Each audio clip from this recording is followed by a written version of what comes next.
Hi everyone, I'm Stan from Eagle Vision. I'm here with David Lipschitz. David, welcome. Great to be here. And we're talking about construction funding. Last time we talked about acquisition and what needs to happen then. Today we're going to talk about actual construction and how construction funding works. So David, where do you think developers need to start to get into construction? So I guess following on from our last session, the key is the feasibility. That is the critical bit and the inputs that go into that. So assuming that the fundamental inputs are correct and the developer's done their homework, they've went through the DAs, the properties are they work conservative with the sales requests and so forth, or sales estimates should I say. We then get to the point where it's a question of how are they going to do it, how they're going to fund this. And assuming, and I mentioned before that there's some developers out there that like to fund it with cash because they don't want to jump through all the hoops, but there is value in having a lender checking things along the way. They're your unpaid risk department, right? So really up to 3 lots, you can often fund as a residential loan. And if it says a residential loan, you could possibly lend up to 80%, right? But you don't get all the other bells and whistles, you don't get all the interest capitalization, all that sort of thing. And often residential funders want to know that you're probably going to keep them.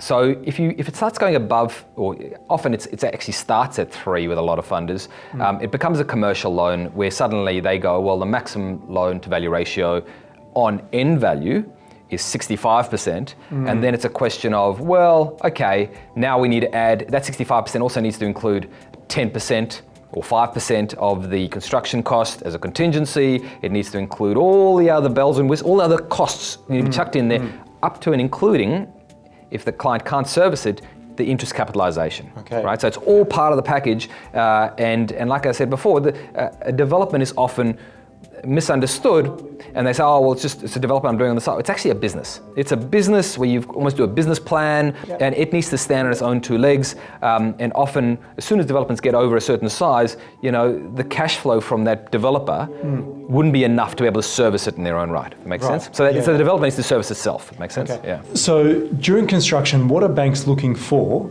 in order to approve that loan? So banks look at a lot of things, and bear in mind that different banks look at different things. But let's just talk about major banks to start with. The majors will firstly want to know that you've got a lot of experience. So it's not the first time you're doing this, and similar type of projects. Secondly, they'll want to know that they want to know something about your character. So often they prefer to have existing clients. They would want to look at your balance sheet. They'd certainly want to know that you've got a whole heap of liquid assets, up to 10% for the majors. And then they would start looking at, well, what are the plan B, what are the plan C? Do you have enough cash flow in your business as it is to be able to cover it if it doesn't work out the plan it is? Do you have enough assets to be able to sell if you don't know? Have you been in the situation before and so forth? So, and then they would also look at the security, right? So for example, if the security was in some way regional, they'll say, well, hold on, we're having a bit more concern about this. We're going to have to reduce the LVR, we might not do it at all. Or even if the security is a bit more specialized, so something where it doesn't have as large a demographic of potential buyers in the end. Like I've certainly been involved with developers that are, doing, let's say, student, small little student places, 1 bedrooms. They go, well, the demographic for that is quite small, so therefore, we're concerned about how we're going to be able to lend against that and so forth. So there's some of the things to bear in mind. Then you go all the way to the other side of the spectrum. So there's in-between funders in between, but there's funders where they're essentially pseudo-private funders, but they've got AFSLs, they're national based, where the key focus for them is, what is the exit strategy? What is the exit strategy? And if the exit strategy is you're going to sell, and you might, with those, by the way, you might only need 20%. There's some funders right now where you need no pre-sales.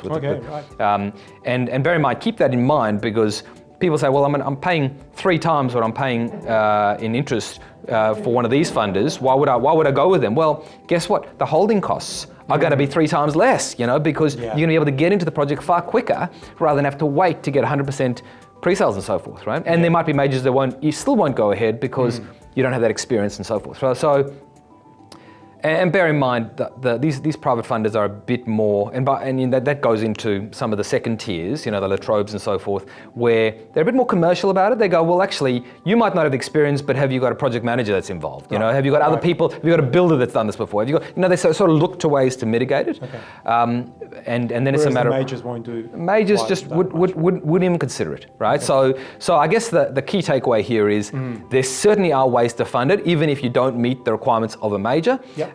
And with pre-sales, the pre-sales can be as low as zero. And that brings us to the next point. So servicing during construction. Yeah.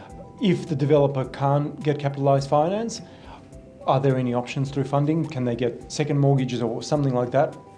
So if you just look at the basic funding for a development, you generally get what's called the prime funding, which is generally up to 60 or 65%. And by the way, as you start getting into the bigger sites, above 10, 15 million and so forth, the LVR starts dropping. It starts going down to 60% or 55% or whatever it is. Right.